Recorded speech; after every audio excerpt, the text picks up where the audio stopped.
writing section is great, right? We have the chance to um, not only practice our writing, but I have found personally that when you practice the writing section, you're actually improving everything. That is to say, like you're improving your reading, you're improving your speaking, because it's like writing forces you to actually activate your entire brain to, to come out with those words and with that syntax and grammar very rapidly. So I think that practicing writing is going to be great for you. Okay, but that is going to be this next Wednesday. Sorry, but for tonight's class, we have, as I say, the final or the ending of the speaking section. So please, we are live, and let us start with our class. Here I have my screen. Very good. So let us go and let us discuss this part. Okay, very, very cool part. Okay, so here we are. Not this one. Here. Okay. So you remember that in our previous classes, we have been discussing the second task of the speaking section, the third one. And if you look at the title of this one, the fourth task, maybe something comes to you very naturally. And well, basically it turns out the little light on your head and tells you, hey, but integrated question again, like, yeah. And I tell you, yes, once again, the fourth task is an integrated question, just as the second and the third question were. The fourth task is also part of that family, very big family indeed, of the integrated questions. Now, let us remember that in integrated questions, we are requested to merely summarize material that ETS gives us. They give us material and we have to summarize it. That is the only thing we have to do. And that's why in our previous tasks, when we were discussing the second, the third task, we said, hey, look at my screen, look at the picture of the journalist. Let us always remember that when we are in integrated questions, we are going to be fulfilling the role of journalists. Why? Well, because journalists, what they do is to receive information from different sources, they take notes on that, and then, of course, they prepare a summary in order to deliver that summary to their final audience. In this case, we are going to do exactly the same, dear students, because you're going to receive an information source, you have to take notes on that, and then you're going to prepare a summary to deliver to your final audience. In this case, who's going to be your final audience? The reviewer, no doubts. So as I say, now, of course, there is a little variation or difference between the fourth and the third task. And let me tell you very simply, what is that? Let us remember for a second what we discussed last week, and we said, hey, the third task, right? When we were discussing the third task, you remember this one, the third task? We discussed this last week. We actually practiced for this as well. The third task, we said, well, in this task, in the third one, we had to read a passage about an academic subject, about any discipline or area that could be taught in a university, right? You remember that we said that? We talked about physics, mathematics, biology, computer science. Any of those topics could be part of our reading. After we read our passage in the third task that we discussed last week, we had to listen to a lecture, that is to say, a class delivered by a professor about the very same topic. That is to say, if the reading talks about Darwin's evolutionary theory, then the professor would be also discussing Darwin's evolutionary theory. And those were our information sources in the third task. Now, we are in the fourth task currently. And in the fourth task, dear students, we have to do exactly the same, but with a little variation. What is that variation? That now, in the fourth task, we are not going to have to read any passage before we listen to the lecture. In other words, the only information source that we receive from ETS is a lecture. The only information source you're going to have to take notes on is going to be a lecture on an academic topic. You are not going to be required any longer to take notes or to read a passage before you listen to the lecture. So we're basically cutting it down. That is to say, we are separating the third task. We are basically getting rid of the reading passage, and now we're simply staying with the lecture. Okay, so as I say, basically in the fourth task, you're going to listen to a lecture that is in this case a little bit larger than before. That is to say, you remember the lecture we listened in the third task, right? There was a shorter lecture. In this case, this one in the fourth task is larger, naturally. And then that's all. Well, you take notes on that, and then you have to prepare your summary. And in your response, you're going to have to deliver that summary, no more than that. As you can see, it's actually easier than the third task, because in the third task, as I told you, you had to worry about the reading passage. You have to read the passage, and then you have to listen to the lecture, and your summary, you have to complement your response by making some sort of blending or mixture of both materials. But now you don't have to read anything. The only thing you receive from ETS is the passage. Therefore, all your concentration and efforts are going to be centered on the lecture. So as I said, it's easier actually. And again, it's very repetitive, and that's great, right? Because when it is repetitive, better for us, we can perform this better. So there you are. That is exactly what this fourth task is going to be about. Now, here you have the timing. As I told you, the audio clip, that is the only material you will receive, a lecture of a professor, right? A recorded class in which a professor discusses an academic topic, can be anything, medicine, chemistry, nursery, computer science, engineering, who knows? And in this case, this audio clip is going to last for approximately 2 minutes, and usually more than that, 2 minutes and 30 seconds, 2 minutes and 50 seconds, but never more than 3 minutes, okay? 3 minutes is basically the top. It's never more than that. So when you finalize listening to this lecture, because of course it's an audio clip, right? Then you, as I say, receive preparation time as before. Now, as you can notice here, our timing has varied, because previously we had how much? We had in the second and the third task of the speaking section, we had 30 seconds to prepare our response. Now we don't have that time any longer, but we merely have 20 seconds. They have reduced our preparation time by 10 seconds. And that means, of course, we have less time to summarize the response after we listen it. That is to say, after we listen to the lecture. So, well, we have to take that into consideration, but I think it's going to be fine, because as I told you, now all your concentration and efforts are going to be centered on just one piece of information, the lecture, okay? So after you prepare your response in 20 seconds, response time, 60 seconds, just as before. In the second and in the third task, you had 60 seconds, 1 minute, the same here. That is not varying. That's great, because they are not changing the response times very much, because they want you to get used to it. They want you to identify and to measure this timing and to say, okay, if I continue speaking when I am in the second 31, am I going to still have time for continuing with my second point, with my third illustration? They want you to measure that. And that's the reason why they don't change this timing very much consistently throughout the second and to the fourth task. They are changing, yes, the preparation time, but that is not very much influencing. What actually influences your response, as I say, it's the response time you have. And in this case, as I mentioned, this is not being right. It's just 60 seconds as before. Excellent. As I say, it's advantageous for us. It's actually a step in our favor. So we have to, of course, be very much grateful for that. Great. So that's the timing, as I say. And that's basically the fourth task. That is what this task is all about. But before you make your questions, and I, of course, imagine you possibly have some questions, let me please show you this on the simulator, okay? Here I am. Great. So when you come to the fourth task of the speaking section, as I told you, well, you eventually are going to have your set of instructions as in all the previous tasks in the speaking section. In this case, you don't have to read this one. We have talked about this. It's basically the same thing, you know, okay? Well, let us remember that this task, the fourth one, is the last one of the speaking section. So after this task, there is no speaking section any longer. You are moved to the writing section. Let us remember, we talked about this in our introductory class, that the TOEFL exam is divided in the following way. When you come to the exam, the first section you're going to be confronting is the reading section. And that section is going to last for approximately 1 hour to 1 hour and a half, right?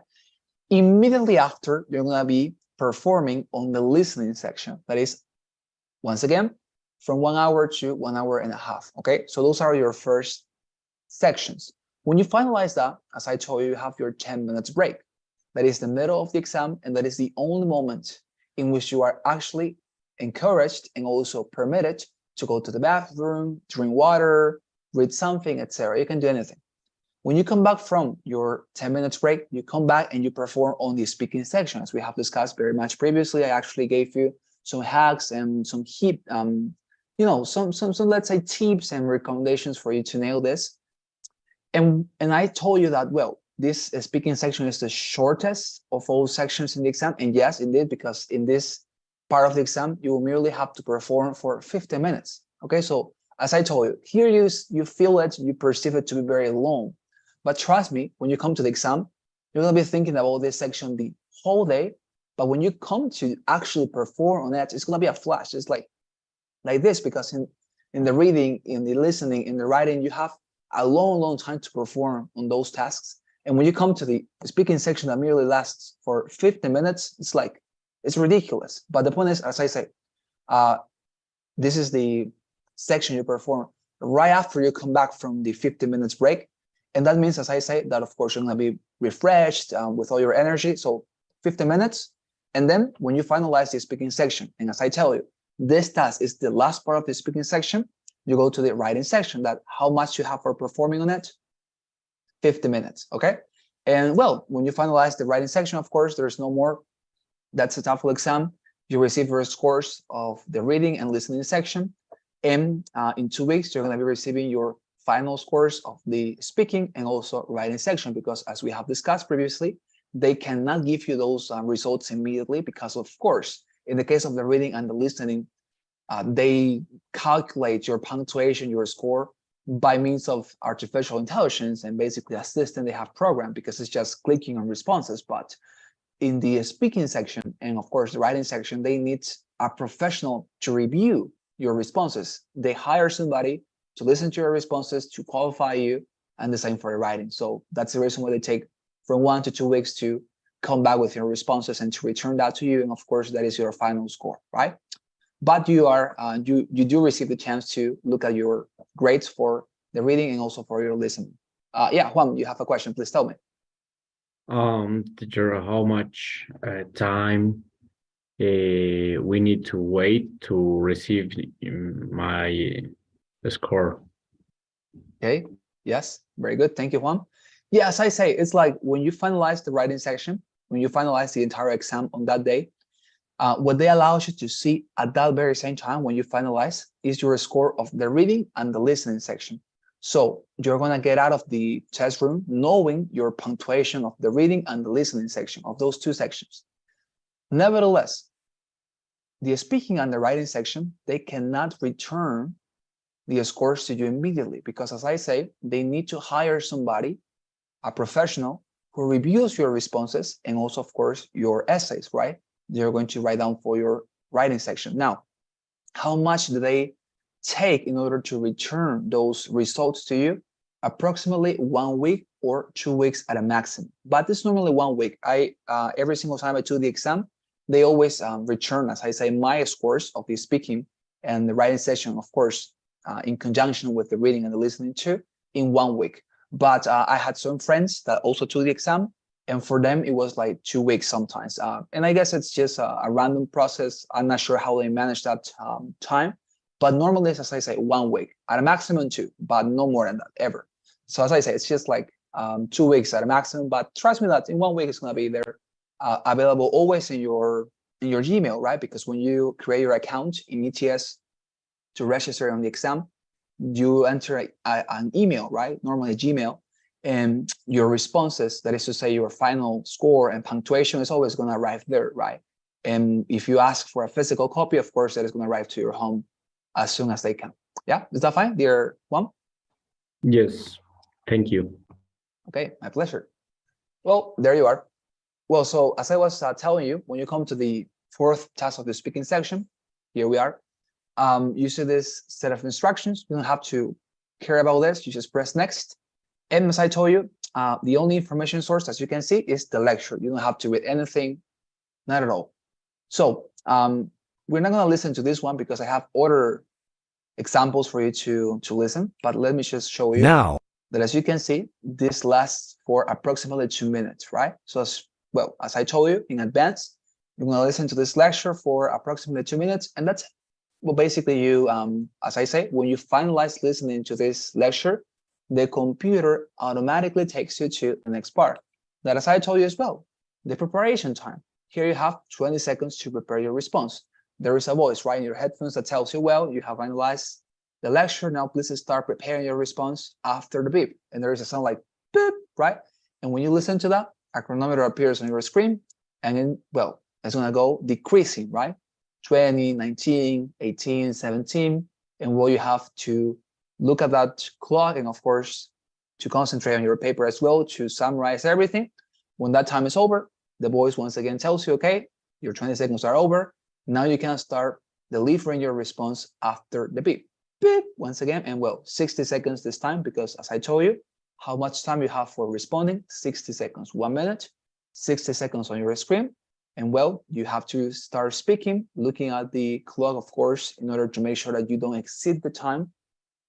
And well, everything is recorded within those 60 seconds. But if you speak more than that, that is to say, if you exceed those 60 seconds, it's not going to record it. There's no penalty or something like that, but it's simply not going to be recorded. Therefore, if you know that whatever you say after the 60 seconds are over, or it's not recorded, it's just useless for you to continue speaking, right? So whenever you practice with me and also by yourself, because I always send a bunch of material, right, to the WhatsApp group, always practice with the timings. That is to say, the 60 seconds you have. You know all this because, of course, you are taking notes on every class. So try to always practice within the limits they give you, because if you practice, let's say, well, I'm going to give me 10 extra seconds just this time, trust me, that is going to actually be disadvantageous for you because you get used to it. And on the exam, they don't give you 10 extra seconds. It's just 60 seconds and that's it. So always practice with this, even although at the beginning it seems difficult. Practice and practice and practice. And trust me, it just becomes way clearer that the time is sufficient for us to respond. Okay, great. So when you finalize, as I say, that's all of the speaking section because this is the 4th task. And then the computer takes you to the next part, that is the writing section. Okay, and we're going to discuss that this Wednesday. So don't worry, it's just we're just about to arrive there. Anyways, okay, is there any question now with regard to the 4th task, something that I could clarify? Dear Juan, Lucia, any question about the theory, any question about the menu, please tell me.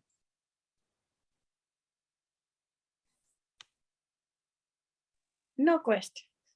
Okay, thank you. Thank you, Lucia. Great. I think there are no questions then. Very good. Okay, so let me show you the illustrations that I wanted to let you have in order, of course, for you to clarify any doubt. Here we are. Let me just open this. Okay, so as our tradition is, let us go and practice this, okay? That is to say, let me show you my responses to some of these exercises. Okay, right here.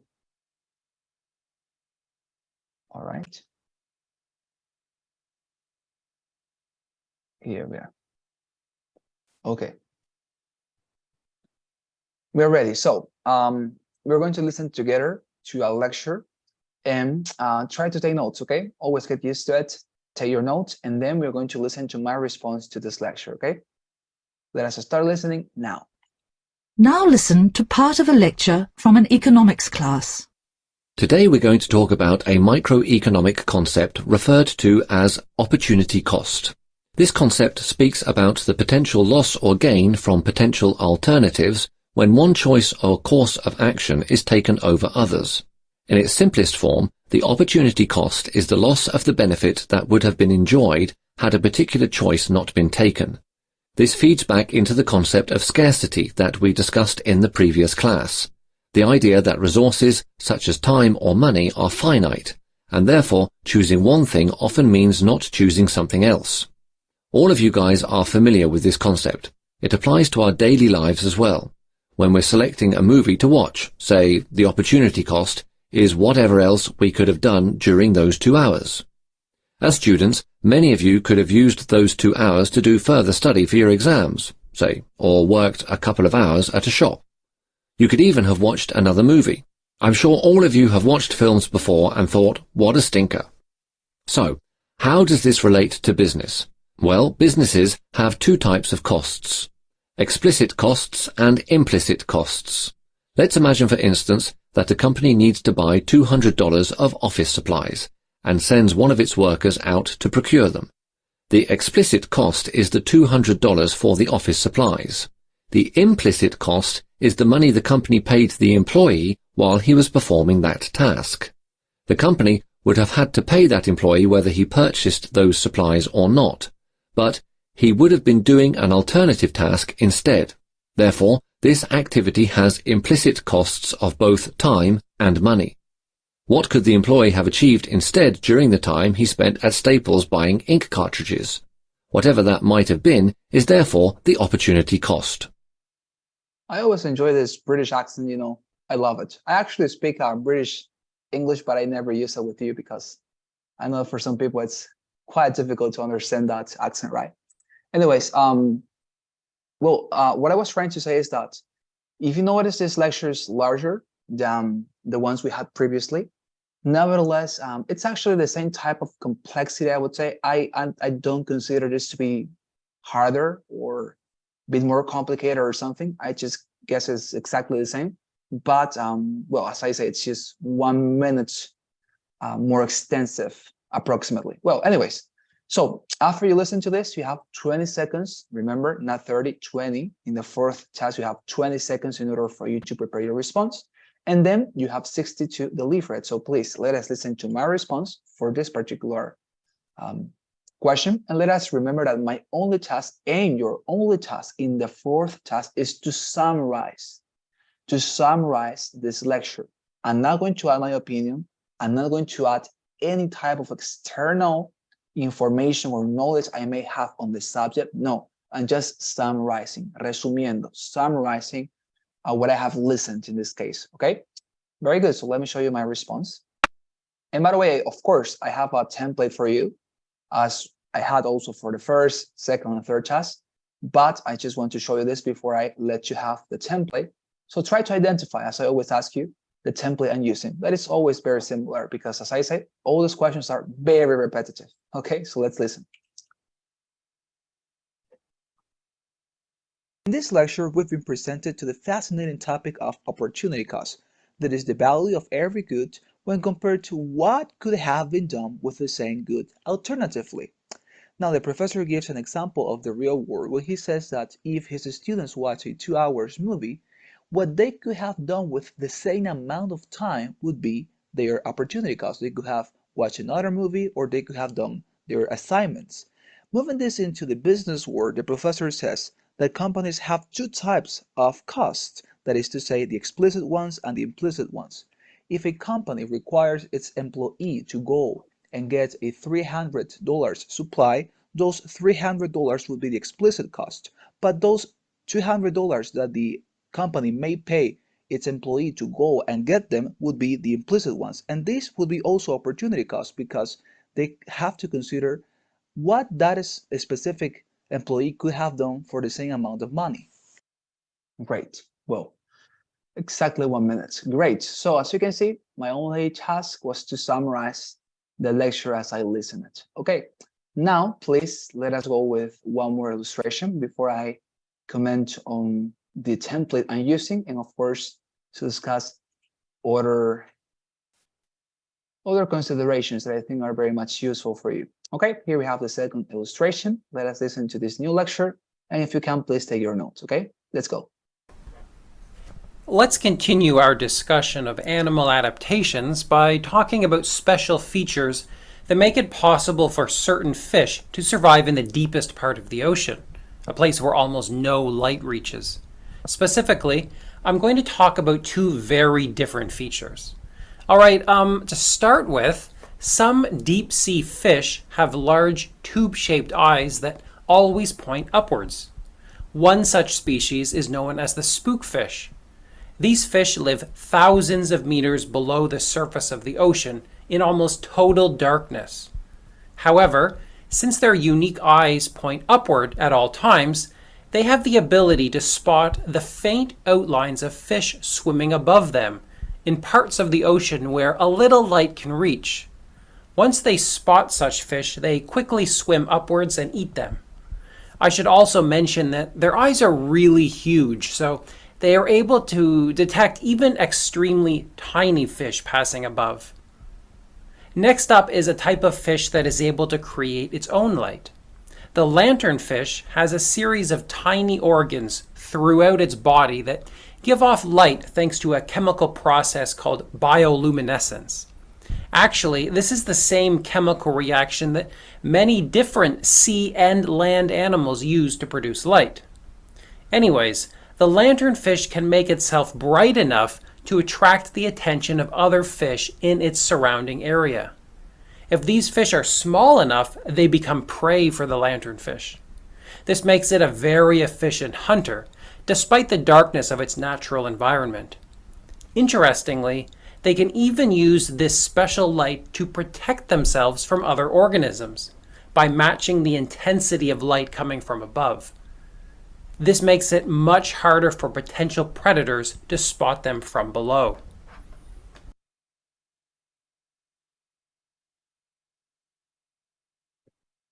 Well, great. Now that we have listened to this lecture, as I told you, you have 20 seconds to prepare a response and then 60 to deliver that response. Well, anyways, in this case, I'm not going to have those 20 seconds, but let me please present you my response. Okay, so please try to notice what type of structure I'm using. Let's see. In this lecture, we've been presented to the fascinating topic of features helping fishes to survive deep in the ocean's darkness. The professor mentions there is one fish called the spookfish that by having eyes always looking upwards can perceive some prey above in the only perceivable strokes of light and then to hunt them. Furthermore, the professor mentions that the lanternfishes that have bioluminescence can produce such an effect through internal organs. They are able, by this specific phenomena, to attract some prey, and when they are confused, they hunt them. They also can protect themselves by the same mechanism by matching the brightness of the environment and thus confusing those predators that are trying to hunt them.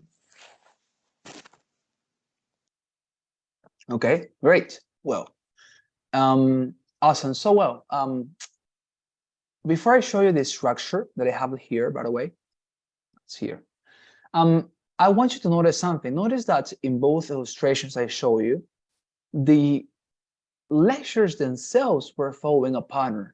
Notice that the professors always started by defining and clarifying the topic of the lecture. For example, in the first illustration, the professor started by clarifying what opportunity costs were, because that was the topic of his lecture, right? He said, well, opportunity costs are basically what you could do instead of any other activity, right? He continued. And then in the second example, notice that he also, in this case, he was talking about features helping fishes to survive deep in the ocean's darkness. So therefore, he was, as I say, mentioning the area students this topic at the beginning in order to clarify the entire lecture he was about to deliver. Notice that the first thing he said was, well, today I'm going to talk about some characteristics and features helping fish to survive deep in the ocean's darkness, right? So notice that both illustrations started by, as I say, a clarification or definition of the topic they were about to discuss. And right after they mentioned that, they continue their lectures by offering illustrations to that particular topic or phenomena. They said, well, in the first case, right, there are some examples of opportunity costs. For example, you can say that whenever you're watching a 2-hour movie, what you could have done instead of watching that movie is your opportunity cost, because, for example, you may have been working at the cafeteria, or you could have been watching another movie or preparing your homework and your assignments, right?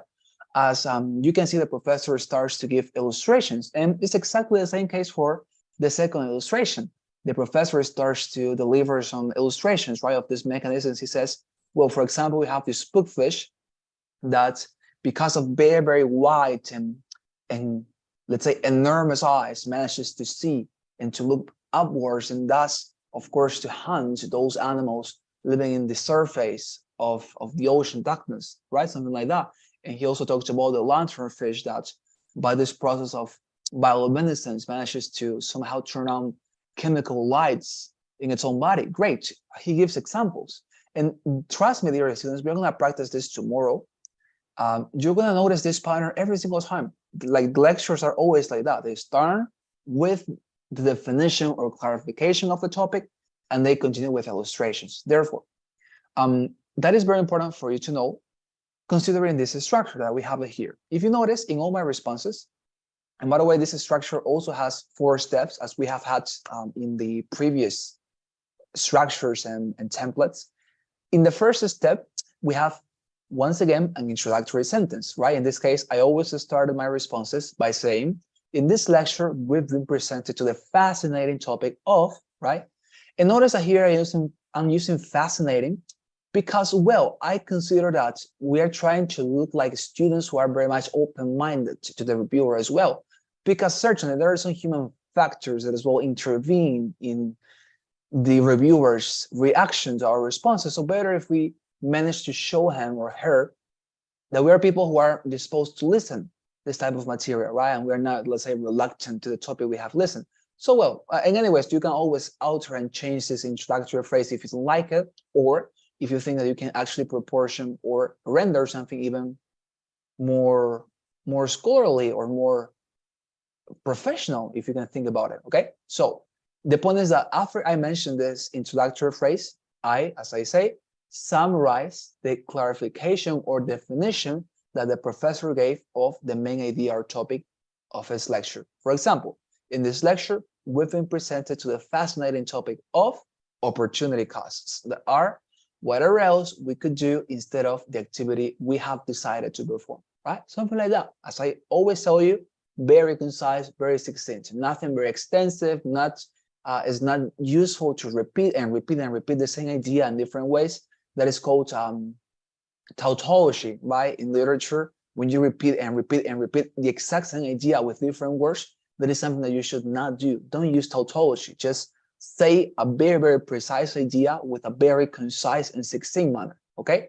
So you summarize that first part of the lecture, and then the second, the third, and the fourth step, as you can notice, are basically reminders for you to make sure that in your response, you are including those illustrations and examples that the professor has rendered to you in order to understand the topic. So for example, right, you say, well, moreover, the professor discussed some examples, and the first one he gave in opportunity cost was that when you are watching a 2-hour movie, you can actually go there and work at the cafeteria or watch another movie for the same amount of time, right? Secondly, the professor also said that when a worker is paid for making a particular delivery, he has to pay this. Yeah, as you can see, it's like mentioning all the illustrations, illustration 1, illustration 2, illustration 3, all of them in a row, like continually summarizing the illustrations, because if you notice, that is somehow the central point of all lectures. They spend a long time discussing illustrations, examples, so mention them, okay? Please don't miss that. The same for the second illustration we had. Let's say, in this lecture, we've been presented to the fascinating topic of features and characteristics, helping fish to survive deep in the ocean's darkness, right? The professor discussed 2 types of fishes and examples of these characteristics, and the first one was, and here I will be in the second step, right? The first one was the spoon fish that has the super wide eyes that are very, very much enormous, that allow him to look backwards or upwards and to hunt animals and prey that are in the surface of the ocean's darkness, right? Something like that. And you continue. Secondly, he also talked about the lantern fish that through bioluminescence manages to perform this chemical reactions in its own body, creating light. You continue summarizing. That's the idea. Just summarize in the entire minutes. And what I love about this task is that you actually have to focus on this, and that's it, right? Because maybe a difficulty in the third task was that you were actually somehow, oh, but I have to also make sense of the reading section with this, and I have to combine them, and that's difficult. Yeah, maybe, but in this fourth task, everything you have to concentrate on is just the lecture. So here you can measure your time very quietly, very much calmly, because the only thing you worry about is literally the lecture and summarizing it, measuring the time as you prefer it. Trust me, this is a matter of practice, okay? But great, there we have the structure. Please take notes on it, take a picture if you want, but we're gonna use this in order to practice, okay? Now, is there any question, dear students, about this structure that I have shown you? Anything that I could clarify, please tell me. What about Lucia, Juan? Do you have any question? Yes, Juan, tell me. We need to share the screen and show a pic about the topic, or what mean an illustration? Okay, thank you very much, Juan. No, what I mean by illustration is that if you noticed, when the lecture, right, when we are listening to the lecture, the first thing the professor does is to clarify or to define the topic, right? He says, well, we are going to talk about opportunity costs, right? And he explains that opportunity costs are basically what you could do instead of any other activity, right? That's the first thing they do. And when they finalize that point, they start to give illustrations. They say, for example, when you are watching a 2 hours movie, that is illustration. When you are watching, and the professor always says this, you don't have to come up with anything. It's just the professor who mentions these illustrations. For example, in this exercise we listen, right? The professor said, well, an example could be when you're watching a 2 hours movie and you think about it, you say, hey, but instead of watching this movie, I could have worked at the cafeteria for 2 hours, or I could have finalized my homework, or I could have watched another movie, right? So that is the illustration the professor is giving for his students to understand this topic. So what I'm saying in these steps here is that in your summary, when you are summarizing this, make sure to mention those illustrations the professor gives. For example, in the second exercise we listen, the professor said, right, we're going to discuss some characteristics and features that allow fishes to survive in the ocean's darkness. And he says, I have 2 examples. The first one, the spooky fish, right? And he says, well, the spooky fish is this fish that has super, super wide eyes that looks upwards, right? So he starts to give some illustrations, and he does exactly the same with the lanternfish. That is his second illustration. He says, and now we can talk about the lanternfish that illustrates how some individuals or organisms are able to create light in its own body by bioluminescence, right? And as you can notice, those are the illustrations that the professor is giving in his own lecture. The idea is that in these steps, the second, the third, and the fourth, you have to mention all those illustrations, or as much as you can, of course. The idea is that if the professor mentions 2 examples, mention them. If the professor mentions 3, mention them. The idea is that the illustrations of the professor shouldn't be lacking in your response. Yeah, is that fine, dear Juan? Yes, teacher. All right, fantastic. Thank you very much, Juan. There you are. Well, great. Is there any other question, guys? Anything that I could clarify? Okay. I think there are no more questions then. Great. So before we go, let us practice, okay? I know that tomorrow we're going to be doing the same, but for you to go with a very good taste of this practice, let us go and just start practicing, because at the end, that is all we want to do anyways, right? To practice, because this part is about practicing. It's just about that, okay? So let us listen to this lecture, dear students. I have it right here on my screen. You can see it. And in this case, you are going to respond, okay? So please pay attention. Take a piece of paper, grab a pencil, take your notes as you listen, because remember, you don't have the chance to listen to this lecture twice, or you don't have a special time for you to take notes. So it's just as you listen.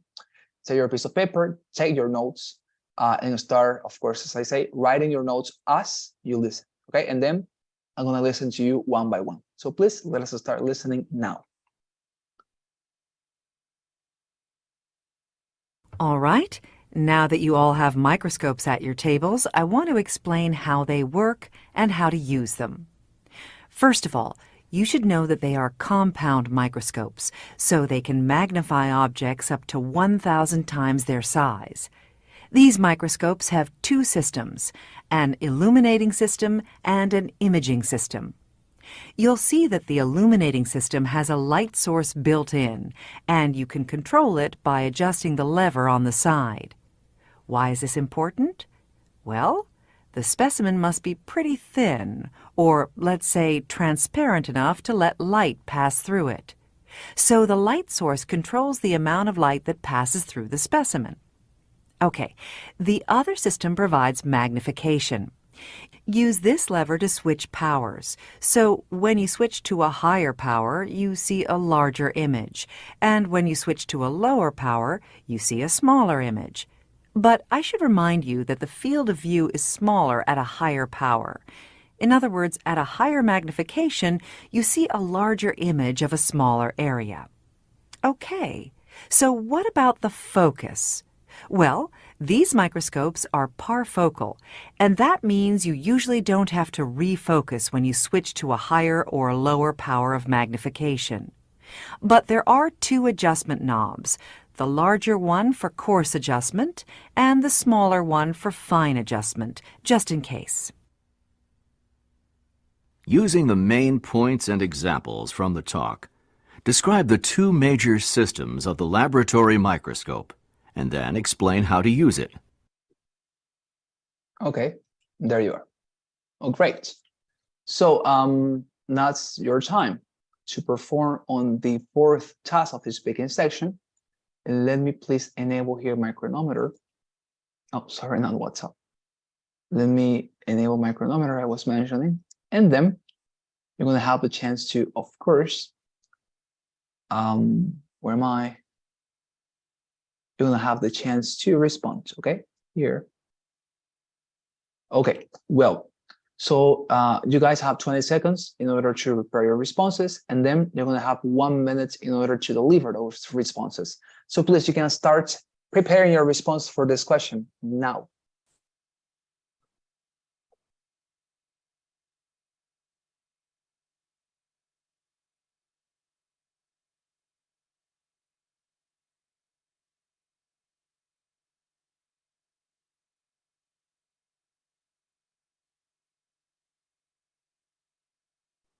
Great, there we are. So it's time for us to start with the practice. In this case, dear Lucia, I would like to listen to you and to start this round. So please, you can start responding to this question now. According to the professor, the topic was about microscope, how they work and how is it used. The microscope is a magnified object that is compounded by two things. The first one is illuminating, that control specimens that are pretty thin, and they are controlled by the light. And the second is magnification. He mentioned that if is higher power, the is more large the image, and if the power is lower, the image is smaller. The other thing that the professor mentioned is about focus. That focus is a parfocal and don't need refocus and have two adjustments. The first one is larger and the second is smaller. Okay, thank you. Thank you very much, Lucia. Very good. And now, please, dear Juan, it's your turn to respond to this question. So you can please turn on your microphone and you can start responding to the question now. We've been present to the microscope topic. The professor say how we can use and about magnify the object, and we have two things, the light system and the imaging system. The light system is for transparent things, and the image system cut the area, but we can enlarge the things we can searching or see, and we have the lower and the high power. The lower is more small and the high more enlarged. Okay, great. Thank you very much, Juan. Great, there you are. So let me give you some feedback, okay? So let me start with you, Lucia. It was a very good response. I think that you mentioned, if not every single main idea and point of the lecture, a lot of them. You talked about how microscopes are compound. In this case, a very important clarification, right, that the professor made right at the beginning of our lecture, because the fact that these microscopes are a compound is what allows us to discuss these two mechanisms, right? Because if they were simple microscopes, then of course we wouldn't have this chance to have two mechanisms working on the same device. Very good. Then you talked about those mechanisms. You talked about the illuminating system, and you also talked about the magnification system. But indeed, it's exactly what the professor mentioned. You said about the illuminating system that is controlled by light, and it helps us to clarify objects that may seem to be transparent. And then would you talked about how in the magnification system, as more power you have, the bigger your image is, and as less power you have, well, of course, the shorter your image is. Very good, dear Lucia. I think that you have mentioned everything, and you've been following the structure. Very good. And we also had Juan Pablo's response. Very good as well, dear Juan. You also talked about this compoundness of the microscope, very important thing to mention in this case. You talked about how these systems are correlated to each other, the lighting system, and also, of course, the magnification system. You talked about how in the image system, or in this case, in the magnification system, as I say, the power in the mechanism and device allows us to enlarge objects and, of course, to reduce and to lower or basically shorter the magnitude, and in this case, the extension of this material and objects. Fantastic, dear Juan. I think it was a very good summary as well. Great. I think that you're doing great. Let us practice one more before you go. And in this case, I want to listen to your responses on this topic. Okay. So please let me reproduce it for you once again. It's the topic about fishes and basically, all these things we have discussed. But in this case, I'm not going to respond, but I want to listen to your response. Okay. So let us listen once again if you didn't take notes on this, and you'll respond. Okay. Let's go.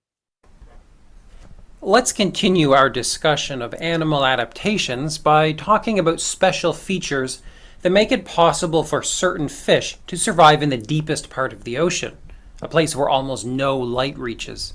Specifically, I'm going to talk about two very different features. All right, to start with, some deep-sea fish have large tube-shaped eyes that always point upwards. One such species is known as the spookfish. These fish live thousands of meters below the surface of the ocean in almost total darkness. However, since their unique eyes point upward at all times, they have the ability to spot the faint outlines of fish swimming above them in parts of the ocean where a little light can reach. Once they spot such fish, they quickly swim upwards and eat them. I should also mention that their eyes are really huge, so they are able to detect even extremely tiny fish passing above. Next up is a type of fish that is able to create its own light. The lanternfish has a series of tiny organs throughout its body that give off light thanks to a chemical process called bioluminescence. Actually, this is the same chemical reaction that many different sea and land animals use to produce light. Anyways, the lanternfish can make itself bright enough to attract the attention of other fish in its surrounding area. If these fish are small enough, they become prey for the lanternfish. This makes it a very efficient hunter, despite the darkness of its natural environment. Interestingly, they can even use this special light to protect themselves from other organisms by matching the intensity of light coming from above. This makes it much harder for potential predators to spot them from below. Great. What do you think about this lecture? Interesting, right? Well, so you have 20 seconds, dear students, to prepare your responses. And please, you can start doing so now.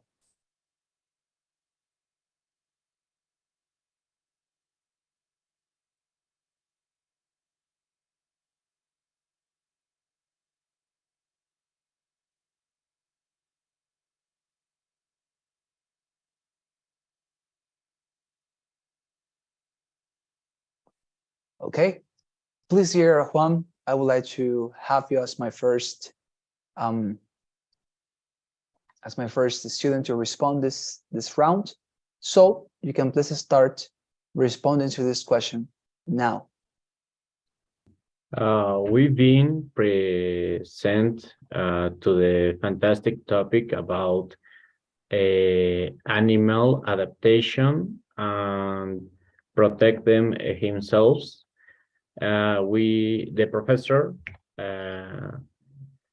said save the fish or save himself. We have an illustrations the professor mentioned. First, we have the spookfish.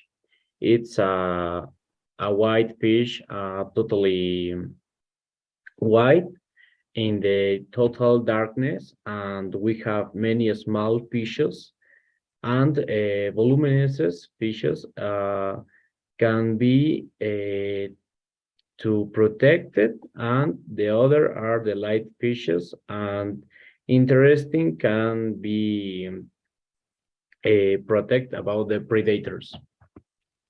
Okay, thank you very much, Juan. Very good. And now let us finalize with our dear Lucia. Please, Lucia, you can start responding to this question now. According to the professor, animal adaptation in the deepest sea, in the deepest part of the ocean, she mentioned two examples about fish.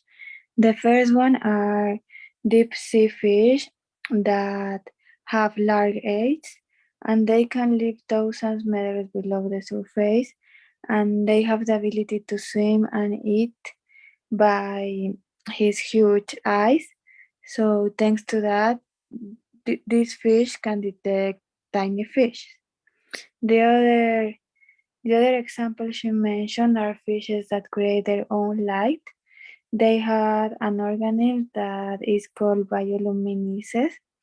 It's a chemical reaction that produces the light. So thanks to that light, these fishes can attract the attention to other fishes for hunter, and that's it. Great. Also, thank you very much, dear Lucia. It was a fantastic response, and the same for you, Juan. Well, I see that you have been able to respond very much professionally to both of these exercises.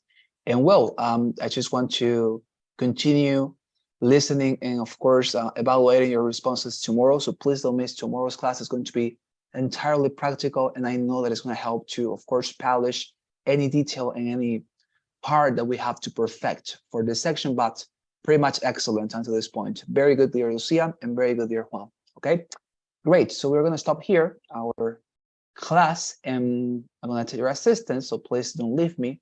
And until I do so, please help me with your kind responses to our traditional poll. Okay, so please, I would appreciate that very much. And let us go. Where am I? Here. If you have any question, any commentary, please, you can express it. All right. Great. So it's here present, my dear Lucia Adversola. Present. Thank you. Thank you very much, Lucia. And finally, Juan Pablo. Present. Thank you very much, Juan. There you are, guys. Great. Okay. Thank you very much for your kind responses. It's been a pleasure for me to be with you tonight. And well, I'm going to be seeing you tomorrow in order to practice for this section, and that way to basically finalize and end the speaking section. Thank you very much and have a wonderful night, guys. Thank you. Bye. Thank you. Bye-bye. See you. And